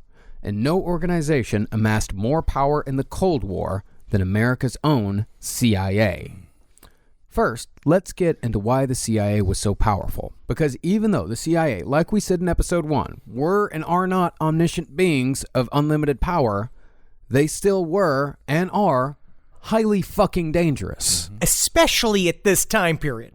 Because, hinting at what I was talking about with Allen Dulles, said again, we try not to address the concept or talk about the capital I Illuminati as if it's a thing that is on the books real, right? Objective reality real. But Allen Dulles came from family connections, much like a lot of people within this small sphere. The original group that started the OSS, his little group, that it literally was a group that used to hang out. Their think tank became the CIA. They intermarried. They had kids. They went to the same schools. They were family lines that were running the backdoor channels of our country now to this point. So JFK just gets handed this shit. Where Dwight Eisenhower, I honestly think at some point he held sway over them because he was a military man. He fought hard in World War II. They respected him. JFK, young, dumb, full cum, one of these little progressive dudes who comes in there. It seemed like he was drained pretty regularly. Yes, but you got a new guy coming in there. This is some new old blood because he also comes from old blood, old fucking rich money, but he's trying to shake it up in Alicia Silverstone from Clueless fashion in a way that made them very upset. When the CIA was created, they worked off a concept called plausible deniability. What this meant was that the CIA was allowed to violate international law without asking for permission, because if the people in charge didn't quote-unquote know what was going on, they couldn't be held responsible for what the CIA was doing. In theory, the CIA would predict what the president was thinking and act solely in service of the president's foreign policy. But very quickly, the CIA decided that they knew what was best, and they acted according to their own beliefs, their own policies, and their own interests. This is not conspiracy. This is history. Absolutely. This is the way they viewed it. Allen Dulles spoke openly about this, being essentially like, we're the safety net.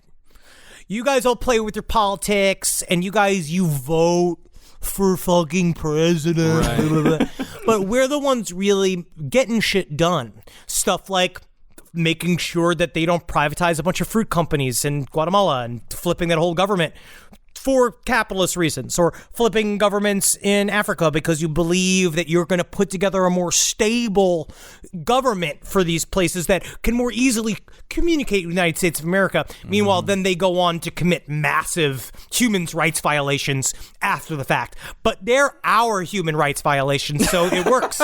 Well, absolutely. I mean, look at Mugabe, for crying out loud. It's ridiculous what the CIA has done over international. But didn't the CIA, when it comes to World War II, that's where they got their power, right? Because they were put together by Truman in 47. In 47, after so CIA. right after. It was OSS during World War II. Okay. So yeah, they were put together after World War II. Well, in order to grease the wheels of whatever scheme they had going, the CIA installed agents throughout the entire government, and these people answered not to the president, but to CIA Director Allen Dulles. Now, Allen Dulles' pet project in the early 60s was the Bay of Pigs invasion. To refresh your memory, this plan involved Cuban exiles invading Cuba in an attempt to overthrow Fidel Castro, and this invasion was funded and coordinated by the CIA.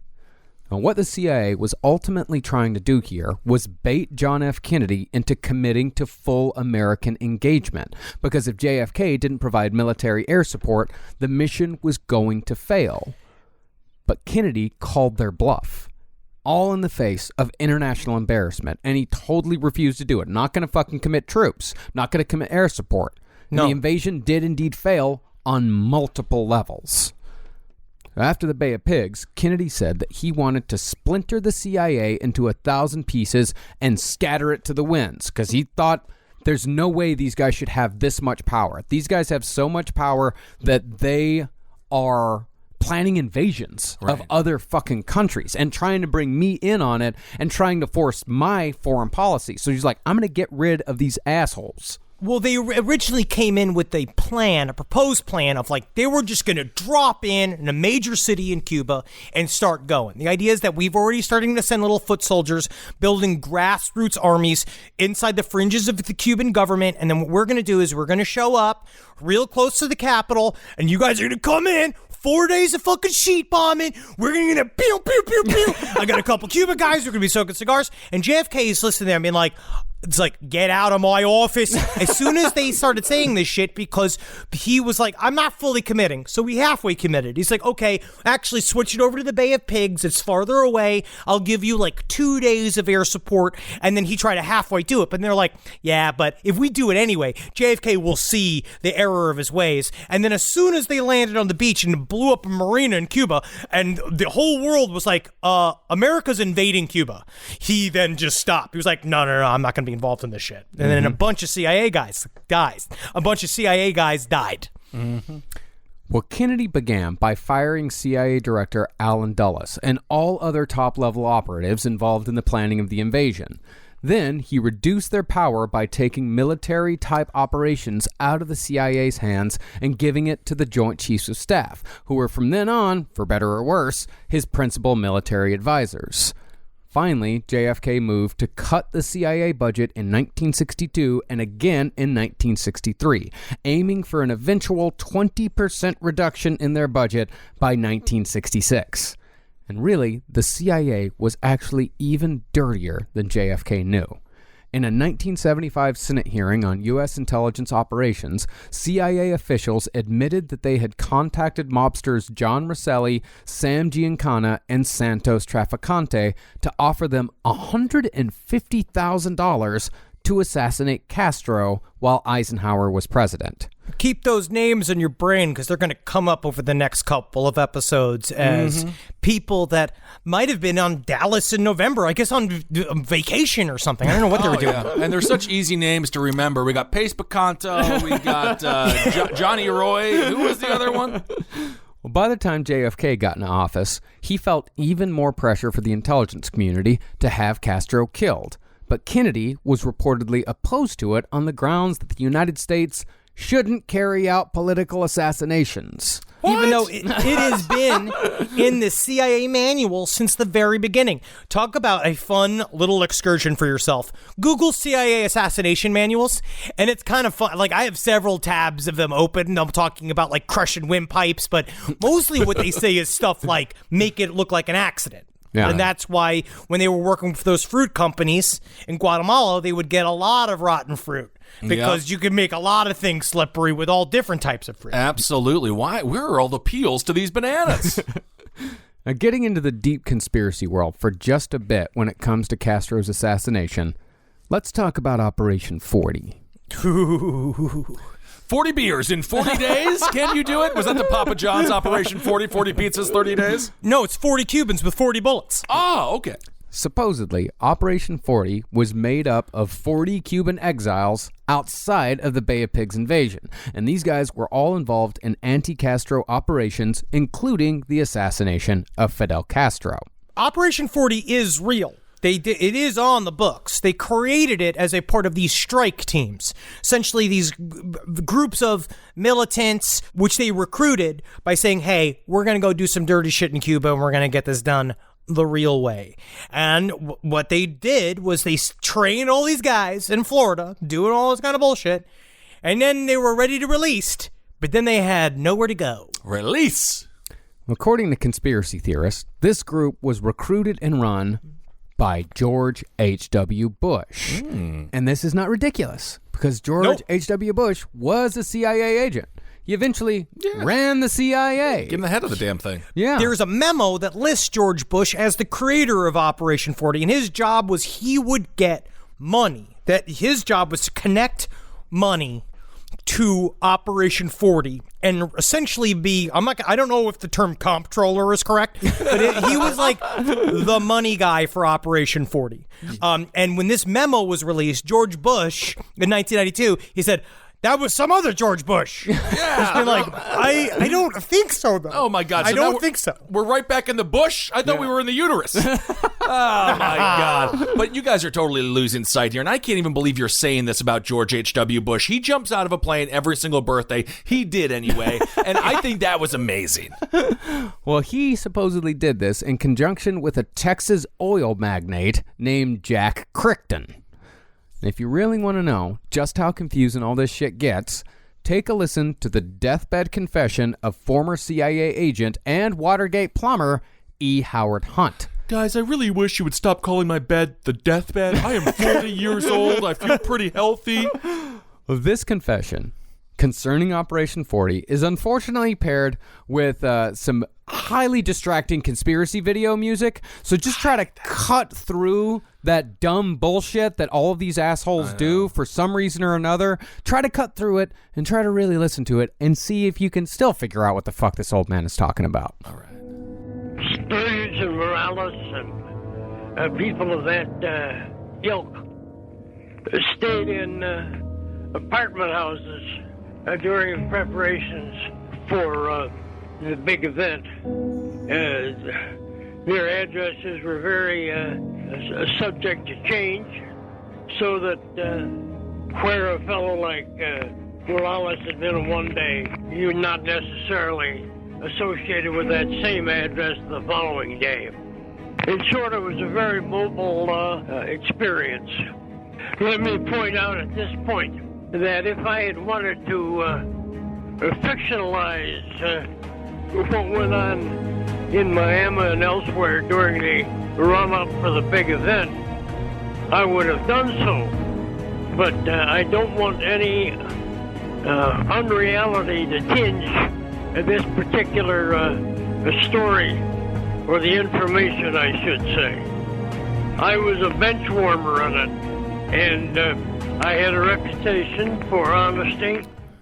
I first of all want to talk about the content, but just as a producer's note, when he died, let me tell you something, Nelby Dayton. Oh, down the store with me. I wanted to get milk. Dad, you see, you trying to sell me white orange juice. Yeah, this is not milk, it's white orange juice. The big event, I was a bench warmer. Yeah, I'm loving the dialogue here, but what if we add some more sound to it? So let's try to edit that in our brains. What was he talking about there? He was talking about Operation 40 operatives living in apartments in Miami, Florida, in the lead up to the assassination of JFK, ostensibly, because he doesn't ever actually say this was the fucking assassination of JFK. He just keeps saying things like the big event and the thing that happened. Right. Yeah, down there in apartments in Miami. Because he kept calling it Miami, which is a very different way of saying Miami. There's a town in Texas called Miami. It's fine. If you believe one of these conspiracy theory lines, that there was an attempted possible right-wing hit for JFK in Miami that involved some people from Operation 40. Operation 40 then moved operations to Dallas. E. Howard Hunt, if you do believe him, he was one of the burglars. He was. For the Watergate scandal. So they don't know. He was some form of CIA asset. That's what they said he was. No clue who he was. But very often, E. Howard Hunt is named as one of the three tramps. The three tramps are three homeless people that were picked up an hour after the assassination in Dallas that have been named several times as several different triptychs of spooks that existed at the time. Different JFK characters, and we will cover them more specifically next episode. But if they were really indeed three tramps, I do imagine that each one would sound like, I was going to cast a bunch once, but instead I caught AIDS. So is it possible the CIA did have undercover people dressed as homeless people? Obviously, that's something they would do just in defense of JFK to make sure that they can overhear. I don't know. It's not the CIA's job to defend the president. That's the Secret Service's job. It's our job to kill the president. Scratch that from the record, would you Scratch that please? from the Scratch record, it. if Bring you on Mr. would. Sharpie if we could. Well, the conspiracy theory is that Operation 40 was redirected from their mission to kill Castro to a mission to kill Kennedy instead, because these were off-the-books guys. These were not CIA agents. These were CIA assets. These were Cuban exiles. Now, I don't know whether or not this is the truth, because like most conspiracies, this theory is based off testimony, and we have no hard evidence to back it up. All of these are all some dude said, some woman said. Badgeman! We're going to cover them next week, and I have the names of all 12 assassins that were in Dealey Plaza that day. They each were separate members of both the Mafia, the Dallas PD, CIA Ops, and Operation 40, and I'm waiting. I'm waiting until I can release those names. I can't wait for the lid to come off of that dome of yours. It's going to be absolutely fascinating. Well, that's the thing, is that Operation 40 does at the very least show you that the CIA had the means to murder anyone they might find inconvenient. Unless, of course, if you count Fidel Castro. They never quite could get him. Well, I mean, they should have made better tasting cigars. That guy is an aficionado. Really, the roadrunner to the CIA's Wile E. Coyote. They just could never get him. Never Why got him. couldn't he get him? That's what I don't understand. Why couldn't they get him? The C in CIA doesn't stand for cancer, which did end up getting him. But returning to history, Because the United States was so obviously involved in the Bay of Pigs invasion, Fidel Castro snuggled up even closer to the Soviet Union, who was, of course, our big bad enemy in the Cold War. Castro gave the Soviet Union permission to install nuclear weapons on the island, and suddenly the power to destroy America was no longer thousands of miles away in Russia, but was instead only 90 miles from Florida. A standoff between America and the Soviet Union ensued, but cooler heads prevailed, and the premier of the Soviet Union, Nikita Khrushchev, agreed to withdraw missiles from Cuba if Kennedy agreed to withdraw missiles from Turkey. The question is, did that make us safer? Possible. It's possible. No, the missiles themselves. If you look at like India and Pakistan, as soon as they were at war forever, and then they both got nukes. I'm wondering if the nukes were so close that we had to be like, oh no, we have got to de-escalate. But you wonder if they were never there, if that wouldn't have happened. At the time, Khrushchev was straight up saying, I don't care if we all die. Khrushchev was really the wild card here. He was willing to shoot the weapons. We had weapons that we already fired them once, right? We already blew up Hiroshima and Nagasaki. We already did it once. We got it out of the system. Sure. So we saw how hard it was and how, even though however you feel about the end of World War II, I think it's obviously a very complicated issue. Yeah. The fact that they had to kill hundreds of thousands of people in one go to do it and could do it in an instant was very scary, and we felt the responsibility of that a little bit more acutely than the Soviets. There's a great documentary, The Man Who Saved the World, about the man who did not fire the Soviet nukes. There was a solar flare, and it looked just like we sent a shitload of nukes over to Russia, and thank God for that man. But to Henry's point, he was ostracized. Yeah. Instead of being a hero, which he should have been, he was an alcoholic who went to live with his mother and never was heard from again. Now, to Kennedy's military advisors, the concession of taking missiles out of Turkey if the Soviet Union took them out of Cuba, to some of his military advisors, this was on par with appeasing Hitler. What they had wanted to do was strike first and strike hard in the hopes that we would wipe out most of the Soviet Union. Like, this is true Dr. Strangelove shit here. Yes. These guys pushed for this, fully accepting that millions of Americans would die even under the best conditions of a mutual nuclear exchange, and fully accepting that, at minimum, 140 million Soviet citizens would die. They're just fine with it. You know, that scene where George C. Scott and Dr. Strangelove is talking about 30, 40 million casualties, tops, depending on the breaks. Like, that was the exact fucking conversation they were having. Yeah. Yes. It's insane. In fact, even before this, Allen Dulles had brought a plan to JFK outlining procedures for striking first without provocation just to get it over with. Like, let's do it Tuesday. Let's get it done. Because Right. what's interesting is that this is not the first time they tried to do this. Right after World War II, they also tried to preemptively strike the Soviet Union because they saw, as soon as all the dust settled, that that's our next new enemy. It's like, we can go in right now. Now that we've already blew up 2 cities, we can blow up Moscow, like right now. And it apparently got a lot of pushback. Well, it's interesting because also the ramp up of the U.S. nuclear arms, the arms race, the U.S. understood that we could have an arms race and win. Yeah. But the GDP, Russia was spending, or USSR was spending 35% of their GDP on the arms race. So we also knew if we don't nuke them, we're going to bankrupt them. And that's why it took extremely long. But that's the best way to do it. Yeah. Better than nuking them. I mean, the best way to do it is to make peace. And then, Marcus. Wow, did a dove just come in here? Oh, my God. because Marcus is yes, right. of course. bankrupting them, of course, turned Russia into what it is now, and it didn't Yes. always have to be a... No, of course, if human beings weren't human. Yeah. Yep, absolutely. Thankfully, though, no missiles were fired, and JFK and Khrushchev began secret talks to make sure nuclear war didn't happen. Let's do, what is it called? 7 seconds in heaven or something like that? Let's go into the closet and make out. They were sending secret messages to each other with newspapers. Oh. Yep, through his brother. But it was, and at some point, he's just like, I gotta tell you, a part of this is, I want to see your wife's titties. Whoa! Do you I want gotta to see your wife's wife? titties once because I need to see every woman's breasts one time. Now, this here was probably the CIA's biggest problem with John F. Kennedy. They could deal with getting their budget cut. They could deal with plans being foiled. But the one thing they found untenable was peace with the Soviet Union.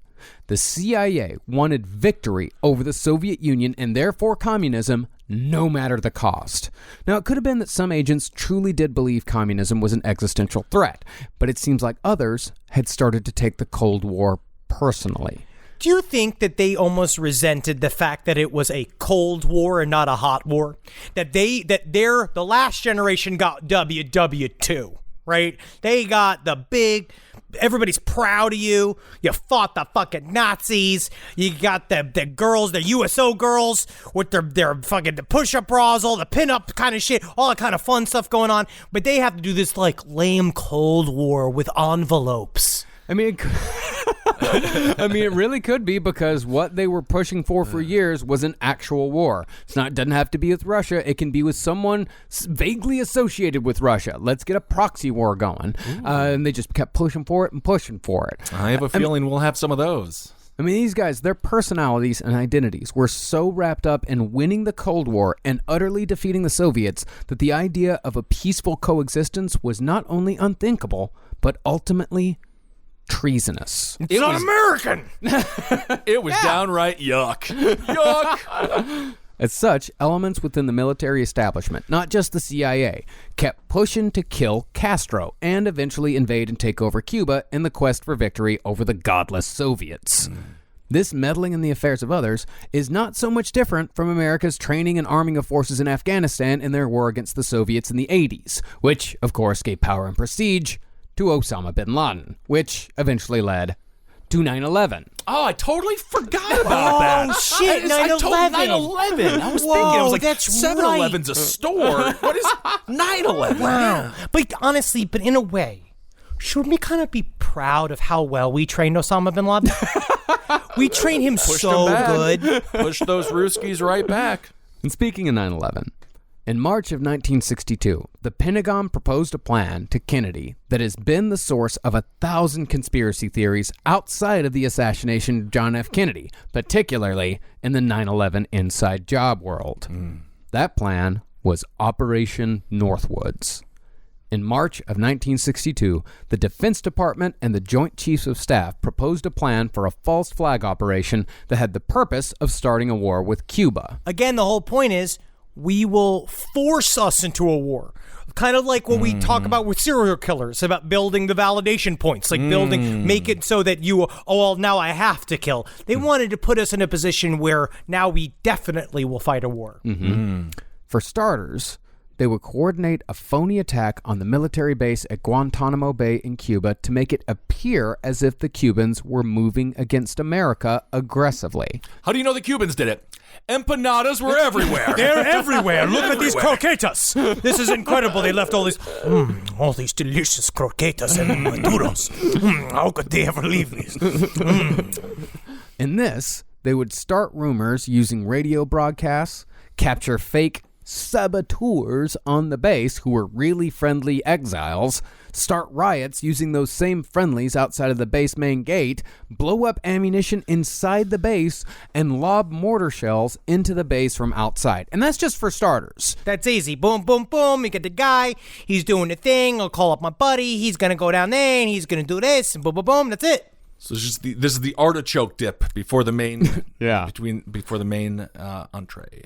After that, they would blow up a ship in Guantanamo Bay and blame Cuba, citing the destruction of the USS Maine in 1889, which led to the Spanish-American War, as proof that this would be enough to push the public toward accepting the conflict. Did they point to Pearl Harbor at all? Because there's some people that also believe the U.S. kind of had a hand in that. This is their pitch, right? They're in a pitch room pitching this. Right. Like, and I imagine that the Joint Chiefs of Staff have the same faces of all of the people I have pitched at, where they are just like glancing at the clock, like their phones are turned over, but like they're buzzing, like they're literally dancing on the phone with notifications. They're dancing on the table with notifications. There's nothing like us three extremely not Hollywood-looking guys walking into a pitch room, and I'm happy that they have to work for an hour just to even pretend to care about what we're talking about.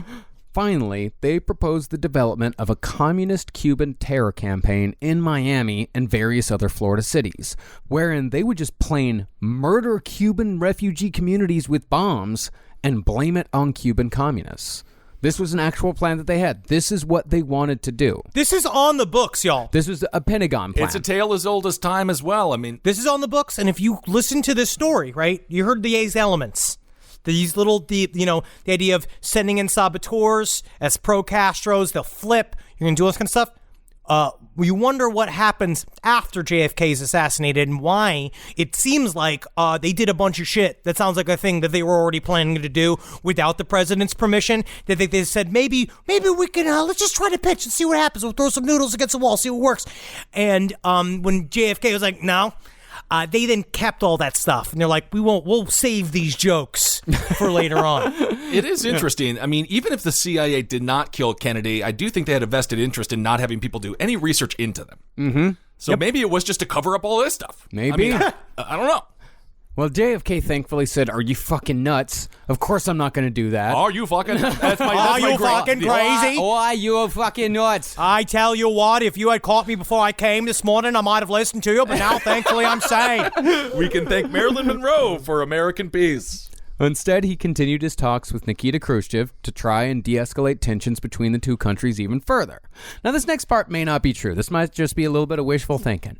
But Khrushchev's son said that his father and JFK were getting along so well that a week before Kennedy's death, they had begun plans to go to the moon together in a joint lunar mission between America and the Soviet Union. Not Kennedy and Khrushchev literally together in a fucking capsule and flying up there, but both space programs. The Secret Service might have had a problem with the president just going like he's, in some Hey kind there, of movie. Nikki, do you think it would be legal for you and I to kiss on the moon? But, there's actually evidence to back this up. About 2 weeks before his death, JFK issued a memo ordering NASA to broadly participate with the USSR in outer space, including cooperation and lunar landing programs. So there's evidence to back it up that this might have happened. It could have been cool. But it wasn't just the military and intelligence communities that JFK was pissing off. In April of 1962, he drew the ire of the business side of the military-industrial complex by forcing the steel industry to rescind on a price increase. When they at first refused, JFK started canceling defense contracts and had a whole set of industry-wide tax audits ready to go.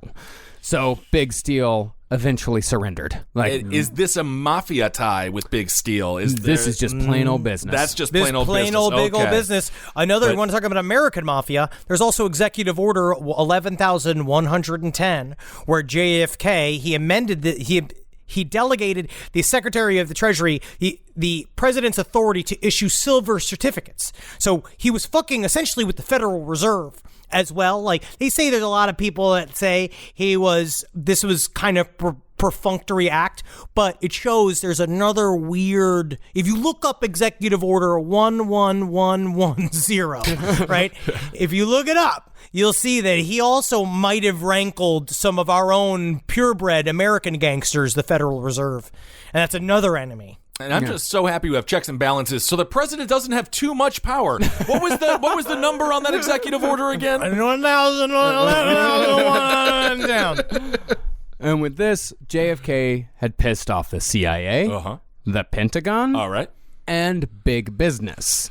And what got all three of them pissed off at the same time was Vietnam. Viet fucking nine. And that'll piss off the American people right there. Yeah, it made my uncle real upset. Yeah, buddy. Now, to say the least, the history of the Vietnam War, even just the beginning of it, is wildly complicated and far too much to go into without having a full Vietnam series, which I want to do eventually. So, we're just going to give a few broad strokes. Now, the CIA had been in Vietnam pulling strings since the 50s, when it became obvious that communist elements were gaining footholds amongst the people. See, the war in Vietnam began as a civil war that had fuck all to do with America. But the CIA and the Pentagon believed that if the communist-sympathizing North Vietnamese forces won, the entire region would fall under the influence of international communism.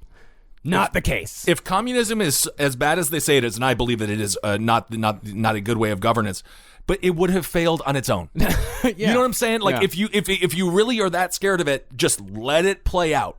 But also, or if it works for him, let it fucking work for him. Whatever. Who gives Leave him a the shit? fuck. I agree. I'm one of those where it's like, let it work for him if it's gonna work. It's just, why are we gotta do it? Why did the CIA gotta do it? Well, they didn't understand what was going on in Vietnam. They didn't understand the internal politics of Vietnam. They looked at everything with such a fucking wide scope that they did not see what was actually going on in that country. Just like we didn't see what the fuck was going on in Iraq.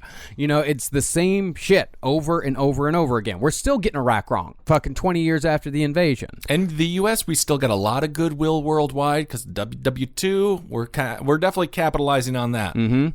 But JFK saw things differently. Although he did commit to a fair amount of military advisors at first, quote-unquote military advisors, it soon became obvious that these advisors were fighting and dying for the South Vietnamese government.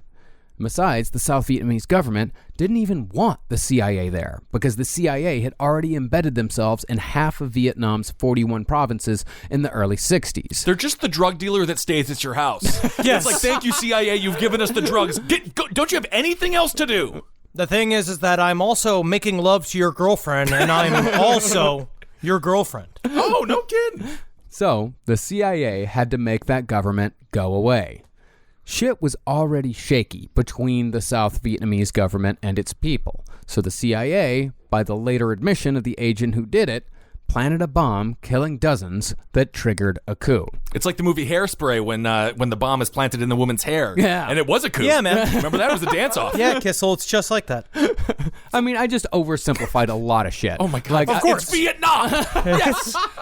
We gotta get through the series. We get cited on research papers all the time. This is not to be cited for your Vietnam paper. No, absolutely not. No, it's especially all this shit with the Diem brothers and like, yeah, do you want to go into French colonialism? I don't. guys, not right now. I know you guys Not choose the today. subject for the show, but can I just say this, and this is maybe a side for Henry. Henry, can we not ruin Marcus's brain anytime soon with Vietnam? Can we just give him like at least I'm saying like a year? I told him it's okay if we do Vietnam if he listens to a lot of Crosby, Stills, Nash & Young because it calms him. All right, good compromise. I'm going to get my My Lai episode eventually. No, I'm gonna get we'll do it. No, We'll do I know that. Well, the CIA had promised to fly the South Vietnamese president out of the country in the event of a coup, but the CIA had no intention of doing so. They kept pushing it back, saying, it's gonna be another 24 hours. Gonna be another 24 hours. Just hold tight, stay where you are, where the people can find you. It's like Dumb and Dumber when she doesn't show up for the date. She's like, must have been 10 a.m. Must have been 10 a.m. Well, so President Ngo Dinh Diem and his brother were tied up, shot in the back of the head, and stabbed in the chest. This occurred 21 days before Kennedy himself was killed. Oh my God, that is really interesting. Yeah. No, so they've already done it. They're already doing it. The mechanisms are already in place. Right. And Kennedy is actually, and he's saying like, what the fuck are you guys doing? And the CIA is doing other weird shit too. Like they're fucking with food aid to South Vietnam. They're trying to create a coup. I remember that. They also put pizza on a bagel. And I was like, who does that? That's crazy. But the best part about that is that you can then have pizza at any time. Yeah, that's a good point. Well, what they were trying to do is they were trying to replace the South Vietnamese government with a military general. Like it was a military coup that was backed by the CIA, that was there, that was in line with the CIA's interests. And if you don't think that happens today, we got Libya, those farmers that all of a sudden had amazing guns to get rid of Gaddafi. Mm-hmm. This stuff is currently happening right now. Yeah. And while the fucking CIA was doing that, Kennedy was telling Senator George Smathers. They elected me because I had jelly on my face. And I knew that I would be the best senator because I give the best hugs. Oh, that is nice. Kennedy was telling Smathers, I got to do something about them bastards in the CIA. Why don't we give them a balloon, Jack? You want a balloon? Nobody can frown if they have a balloon. You are. I tell you what, Representative Smathers, if you had a pair of breasts, I would put you in my ledger. This JFK scratching his crotch, be like, there was a lot of jelly on that guy's face. I just want to make the president smile. Now, this isn't to say that Kennedy didn't succumb to certain pressures. He did approve of a CIA program of sabotage and harassment in Cuba. And he did publicly say at one point during an interview with Walter Cronkite that withdrawing from Vietnam would be a mistake. Like, he was not perfect in any way whatsoever when it came to his foreign policy. He made a lot of fuck-ups. He was waffling. He didn't know what the hell to do just then because this whole thing had been kicked off. He was going to try to rein it in and try to figure out what to do, I guess. That was like at least one of his intended goals, what he said he was going to do. But who knows what the fuck he was going to do, because it sounds like Vietnam might have been a really complicated situation. Yeah. But in October of 1963, Kennedy issued a directive that called for the official withdrawal of 1,000 military personnel from Vietnam by the end of 1963, and the total withdrawal of American forces by 1965. And some claim that this was the final straw that got John F. Kennedy killed. Could have saved hundreds of thousands of lives. Oh, millions. It's unbelievable. 58,000 Americans, over a million Vietnamese civilians, not to mention Cambodia. We killed and a Laos. lot of Vietnamese. Yeah. Yeah, we sure did. Well, didn't they call them the racial slur? Yeah. The zipper slur. Yeah. Because they would run over them so much. Yeah. Jesus Christ. It was really fucking awful. Yeah. But days after Kennedy's death, LBJ rescinded that withdrawal order and began increasing troops. It's like opposite day here at the White House. The Pentagon and the CIA finally got their proxy war with the Soviets, and big business reaped profits in the billions off the Vietnam War over the coming decade. Enjoy your cleaning supplies. I mean, if we're just looking at hard numbers here, America, we lost a little over 58,000 lives. I don't even know how many. I don't even know how many wounded we have, but I do know that the cost of the Vietnam War itself, along with how much money we've spent taking care of the veterans of the Vietnam War, which of course we should. Marcus, we don't take care of the veterans. We're saving money on top of money. We give them an opportunity to take care of themselves. And I don't even know if this is adjusted for inflation. $900 billion is how much Vietnam cost us. That's Wow. that's monetarily and also how many lives it cost. Not to mention what it did to the psyche of this country, how much it tore us apart. Ruined a generation. Yeah, ruined a fuck. I mean, there's so many things that Vietnam did to absolutely fucking destroy this country, and it starts here. You got people spitting on the soldiers who are victims in the whole thing. I mean, it's just horrible. It's really it's very, very bad. Can you imagine very bad. Can you imagine if we were drafted, us three? I wonder how long it would take for us to either get shot by our own troops or just to get immediately murdered. We'd be the funny ones. We'd be essential for morale. Oh, I swear to God, I hope I could do that. Yeah. Maybe I could That's be the like, only thing. That's my purpose. That's my only purpose. I could be like Robin Williams. I'd be like, Good afternoon. I'm doing Drive Time Live. You guys ready to get the lead out? And they're like, I was just shot, actually. I'd love to get the lead out of my leg. This is about music. We'll tell you. Now, this is a little segment we call War of Roses, where we prank somebody at work. Those are all actors, by the way. Yeah. Yep. So even if the president's enemies were not responsible for his death, the bad guys still won, and we're all still dealing with the consequences today. Yeah. But now that we've established the why, join us next week, and possibly the week after. Fucking possibly. For the how on JFK Part 6. All right. Because we have yet to get to. We got Op 40, full fucking fledged. They're in there. We got Badge Man. 3 fucking tramps are around. God knows what they're doing. I want you to cover Badge Man, so I can tell he's in your brain as like a little character right now, and he has got to get out. We got that guy. We got the mafia. We don't know where they're fucking gonna show up. They might be fucking everywhere. We don't even know, which is kind of thing because you think you'd see a mafia guy going with you think you'd hear a mafia guy coming with all his chains and the grunts from just having a bunch of mozzarella at fucking lunch. But the chains are offset by the silence of velour. Ooh, yes. The descent into the conspiracy world of JFK. Thank you all so much for listening to JFK Part 5. And we are, we are going to get through everything together. Hope everyone is safe out there. Hope you're enjoying the content the best. We're just trying to provide you a little bit of relief, and we hope that we are achieving that goal. Also, we've been getting a lot of messages. I know it's a world of madness out there regarding our tour in April. And unfortunately, we do have to postpone the tour. It will be rescheduled rescheduled for later this year. All of your tickets are still valid. Thank you all so much for all of the DMs talking about how you're excited for the tour, and I know there's been a lot of questions, so just to clear that up, the tour will happen, just be postponed, and it's nice because then you have something to look forward to. Yeah. And you got something to live for. So we are super excited. I hope this is not the only reason why you're living. No, but it's is always the nice tour. to have something to do in the future, and we cannot wait to see you all on the road. And we're figuring out yes. the book bullshit. Yes. Obviously, this is I'm gonna say a bit of a clusterfuck that we're in the middle of. I think that's a good clinical way of talking about it. I think and so. so we have people. You guys are asking a lot of very good questions. Totally valid. Really, really good questions about where will the books be? How are you going to get the books? We're working on that. We're figuring that out. Apparently, the book industry is a hundreds-year-old industry that we have to figure out how to apply into modern times. A really good way to do it is that if you have not pre-ordered the book yet and you really want to, or you want to make sure you get the book, go to IndieBound, which is a website there where you can find your local independent bookstore and support them, because this is a really important time to help people that have mom and pop industries, mom and pop businesses, because they need our support. We got to keep our bookstores open. Yes, indeed. IndieBound. Go there, please. Absolutely, yeah. And you just know, guys, that we're, as soon as we know something, we'll let you know something too. But we just ask for patience in this trying time, and and honestly, instead of worrying about the tour and all that shit, just worry about keeping yourself safe right now, keeping yourself safe and keeping yourself healthy. And that's what really matters. And with that said, we are going to provide you more entertainment. Marcus, you're working on something with this. What's this Twitch thing I heard about?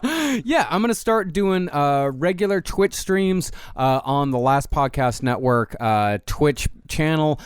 Started doing them on Wednesday. It was really fun. A lot of people came out and watched me play Dark Souls. So yeah, I might continue the Dark Souls game. I might go on a Castlevania Symphony of the Night run. Like, I don't know. Like, but yeah, I'm going to be going on and playing a few days a week. And I'm also planning on doing just some reading to keep people company. Like, I think I'm going to read In Cold Blood out loud, which is my favorite book. And hopefully this will keep people company, because I know a lot of you are very lonely right now. You're stuck inside. Shout outs to the extroverts. This is not our help time. us. This is not easy Help for us. us. I miss bars. I miss restaurants so fucking much. But I know there's a lot of people lonely and a lot of people inside, as you should be right now. You should be hunkering down and you should be staying inside and not socializing right now. But if you're having a hard time with it, I hope that maybe we can help you feel like you're hanging out with someone. So go to twitch.tv and check out the Last Podcast Network channel. And we don't have like a set schedule just yet. Just know that this is coming. If you subscribe to it, you'll get a notification for every time we do a broadcast. But yeah, we're hoping to be there for you much as we can. There's not a hell of a whole lot we can do as entertainers, but shit, we can do this. Well, we can sing Imagine There's No whatever. We could be like the wealthy people. For our secluded mansions. I think you need a secluded mansion first before you can start joining in on that song. I'm also going to be twitching on there. It's going to be a lot of fun. Got good pud. Oh, Patreon only. I did this episode with Natalie Jean. You listen to us, me and my beautiful wife. You listen to us struggle eating sugar-free Jell-O pudding. But man, we're gonna stay alive. We're gonna be doing this as hard as possible because we just are getting to the really juicy stuff. In JFK. And of course, we're just getting to it. It's only took 11 hours. No, yeah. But we are literally about to get to the stuff that really makes you a terrible human being. And I think that this is an important time for our quarantined individuals to start thinking about who benefits. All right, well, don't destroy your family. Very also, important. watch Frozen or something every now and again, too. And you can find me on OnlyFans. This week, I'm going to make a watermelon disappear. Don't ask. Hail yourselves, everyone. Hail Satan. Again. Magustalations. Hail Satan, thank you for your gifts, keeping us safe. And hail me. Absolutely. If you can. Hail yourselves. This show is made possible by listeners like you. Thanks to our ad sponsors, you can support our shows by supporting them. For more shows like the one you just listened to, go to lastpodcastnetwork.com.